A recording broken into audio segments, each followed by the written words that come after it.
How's it going, everyone? I am King Blacktooth, lovely to have you back. So today we're going to be analysing Doragaria of Vol. This is a create card which doesn't say playing constructed, although maybe Beast and Draconid could work in monsters. But in Arena you may get him as a choice and we need to know whether he's worth picking. So what are his options? Are there any good ones, And also what are the probability you'll get the good ones rather than the bad ones. So is he worth taking? So he's a 1 strength neutral silver, and because of this, the main way you're going to be tutoring him, if you need to, is marching orders. Okay, now this is the most reliable way to do so. However, there are other ways to tutor him. You've got Bruverhoog, which can pull him, but most of the time you'll have better options. And you've also got the more random ones like Prince Stennis, Joachim de Witt, and Sihil, which could all pull him randomly. Okay, but primarily, most reliably, you'll be going for marching orders if you can. Now, he creates any bronze or silver beast or draconid.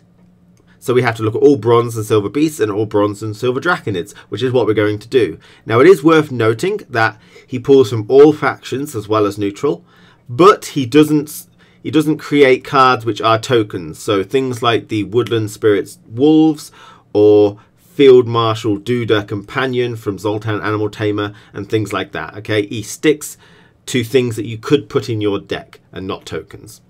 So the first silver beast is the prize winning cow, and this is a 1 strength that becomes a 14 when it dies. This is a very situational card.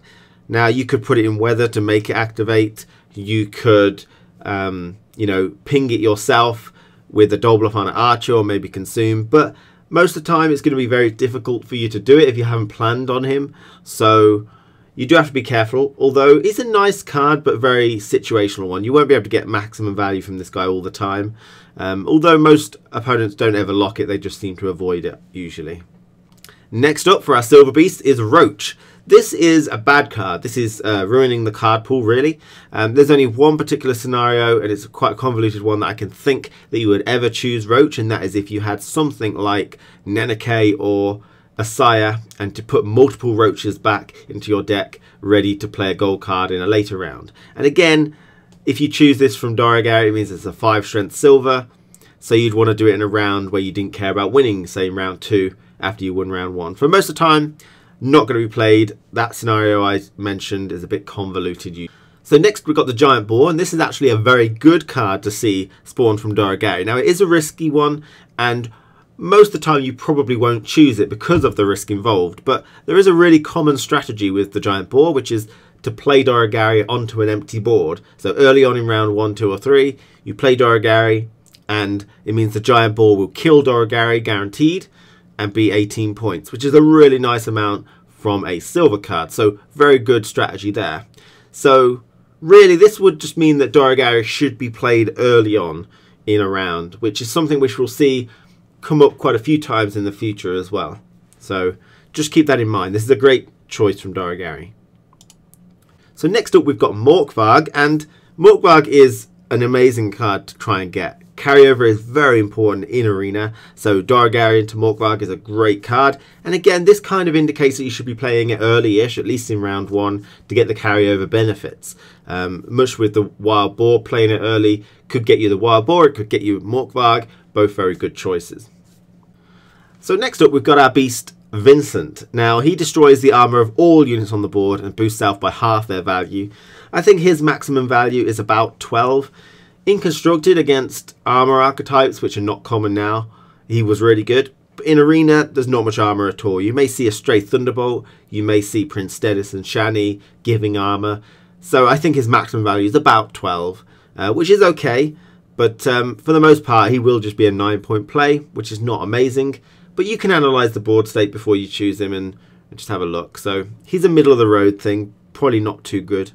Next up, we've got the Imperial Manticore. This is our final beast silver. 13 points. It's an okay card, it's a really nice thing. It can combo with ghouls if you've got those later on, which is nice. Yeah, this is a good choice from Doragaria, for sure. It's not going to really, change the game much, but, it can enable some strategies, and it's just a nice point play. Heading into our bronze beast, we've got the terrible card of the Harpy. Very bad card, ruining Doragaria's card pool. Not a good card. Don't take it. And to follow on from that, in Arena at least, Siren is another card which is clogging up Darigari's create pool. You're not going to have any Moonlights in your deck most likely in Arena because it's not a good card, and therefore Siren is useless. So there's quite a few bronze beasts which are just going to be clogging up the card pool and not even being good value at that. But the Panther is actually a good card to get. This is a 4 strength card that does 7 damage to an enemy on a row with less than 4 units. You know, this can kill some of those nice engine cards. Can't kill all of them, but Panther is considered a good card in Arena. It's really, really nice to get this card if there's a target for it. Okay, but again, this would indicate that you should play Darigari early on in a round. The longer you wait, the more likely that they are to have 4 units on a row, and so you can't use this card. And you'll want to probably use this when they've placed an engine card. So they place an engine card, you play Darigari, you could go for the Panther to kill it. If you don't get that, you could go for the Giant Boar to kill Darigari and be 18 points, and failing that, you can get Morkvarg. So it's starting to see like early on in rounds is where Darigari really benefits. So a nice card there to get from Darigari. Next up, we've got the Werecat. This is 5 strength, 5 removal, deal 1 damage to all enemies under Blood Moon, which is pretty much negated in Arena because Blood Moon's not going to happen, unless maybe you might get a Shoop Weather, which might do it, possibly, or yeah, that might be it. You might get a Neku Rat, possibly, but for the most part, it will just be a 10 strength card, this. Much like the other one, the Panther, which was 11 points. This has got less damage removal, so you can't kill as many engines. I think the only engine it can actually kill is the Kaedweni Revenant, which is a very rare one. So for this reason, it's not a bad choice to see because it's 10 value, but it's not ideal because you're not really going to swing the game and actually move anything important with this card. So it makes Darigari an 11-point play, which is okay, but still quite low for silver.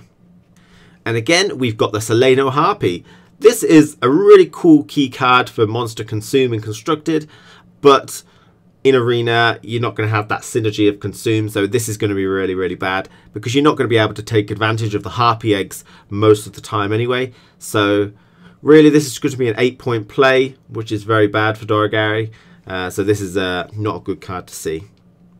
And next up, we have the Lamia. This is a 6 strength, which does 4 damage. 7 damage if they're under Blood Moon, but again, Blood Moon synergy, not really in Arena. So this is a 10-point play, much like the Werecat.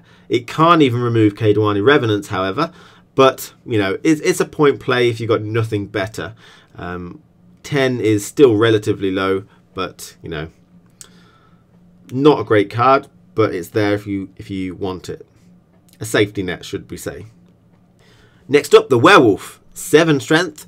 Immune, which is okay. Boost 7 on contact with full moon. Again, you're not going to have much full moon potential unless you've like created a Neku Rat, possibly from a Black Blood or something like that. For the most part, he is just going to be a 7 strength unit, which is actually really quite bad. So a bad choice to see because it means Darigari is just an 8 value again. Next up, we've got the Griffin.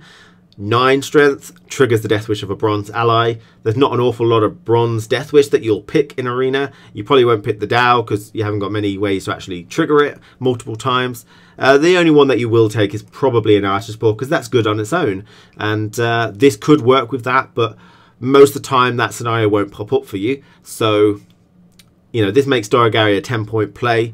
Maybe, I think it's a 14-point play if you actually manage to trigger a Death Wish-ish.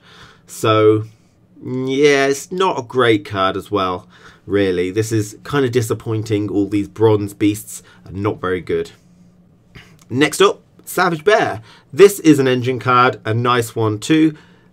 You know, it could gain value over time, which would actually make it reasonably good.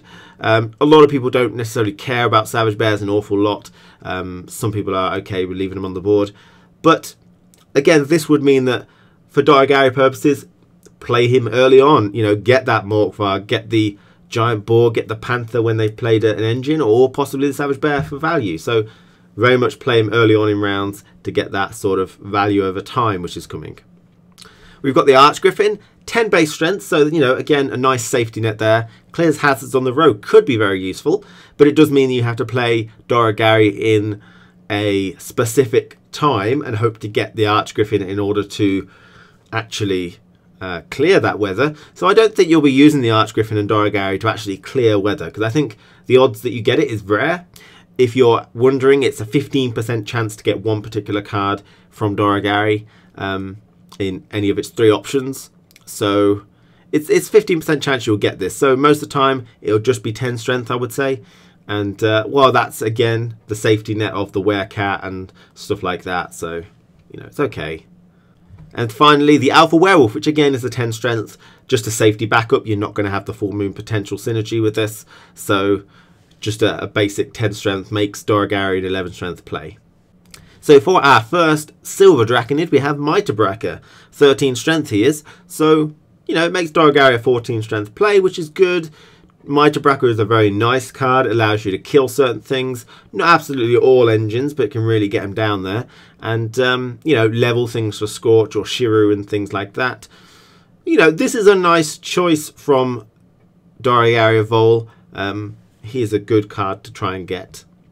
Next up, we've got a very interesting one of Okvist. And it's really hard to evaluate Okvist. I mean, how much removal have they already used? Is he going to survive? If he survives, it could be a game winner. Having that 1 extra card advantage can be very important. But if he doesn't survive, then it makes them use one particular removal on it, which could be very useful, especially if it's something like Coral or something, you know, which is actually quite a decent removal. And yeah, so whether it's worth taking Doragari of Vol for Okvist is very difficult. I mean, what are the odds he'll survive? I think very low. So most of the time he's not a great pick, but it's nice to have him as an option and evaluate that for yourself. Next up, we've got the Slyzard. Now, this is a really good card in Constructed, amazing. However, in Arena, he's not really going to see much use because most of your decks just run 1 of each bronze. And so that, therefore, he's just a terrible card from Doragari in Arena. In Constructed, could be an amazing card for Doragari if you played him a later round. You have to play him in round 2 or 3. But in Arena, it's not really going to be that good. So next up, the Wyvern. This is an 11-point play, split into 6 and 5 damage. So, you know, it can remove the Kaedweni Revenant, which are not too common in Arena. But apart from that, you know, it's a nice safety net. It means Doragari was a 12-point play, which is about low average for a silver, I would say. But nice to see this card. But it's not going to really turn the tide much. Next up, we've got the Vran Warrior. And in Constructed, he's actually a really cool key card. So it can be very useful if you take Doragari Vol in a Consume archetype. But most of the time, I think your silvers are already kind of used. So Doragari, you don't want to risk it. And in Arena, Vran Warrior is a very bad card. He's 6 strength, so that's not much at all. When he consumes something, you're not going to have the synergy, so you're not going to get any extra value out of him. So he's just going to be a 6 point, which is terrible. And when he does consume things, he's putting all their strength into him, which makes him more and more and more vulnerable over time. You know, to Coral, to Mushroom, to Scorch and Shiru and stuff. So just not a really good thing to put down. However, the only silver lining on the Vran outline here is that maybe you could choose this to eat something like a Rot Tosser, eat something like a Dolblafana Trapper, you know, so all these little spying units which you want to get rid of, things like maybe Fake Ciri, you could eat that. You know, there are a couple of things that maybe you could eat, but it's very, very specific, and most of the time this is a bad card.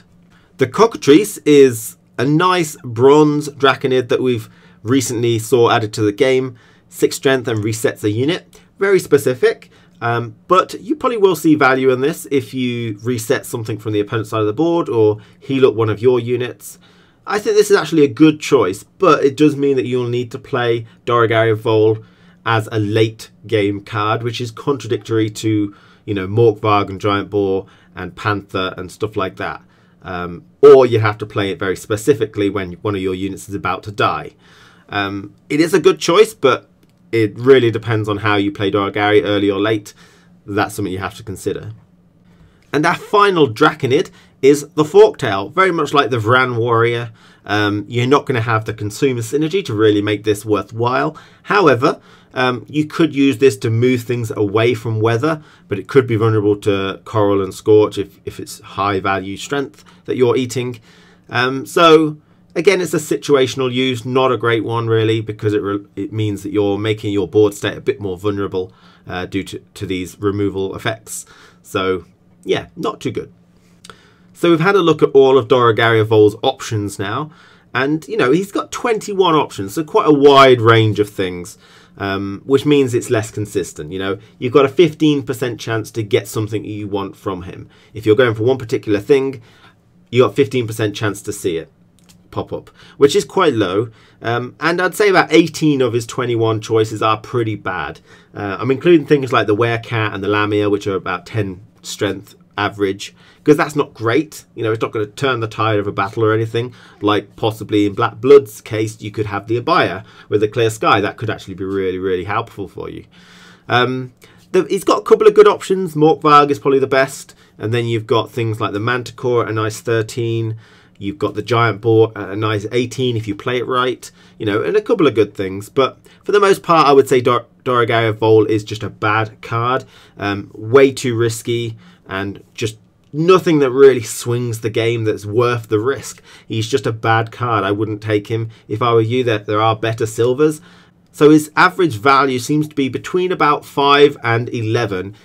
Not really good at all. He doesn't have much in the way of synergies that works with cards that you have in Arena, and his average value is not good. So don't take him, take other cards. Thank you for watching this video. Hope you learned something. I definitely learned something. I'll see you again very soon. Take care, everyone.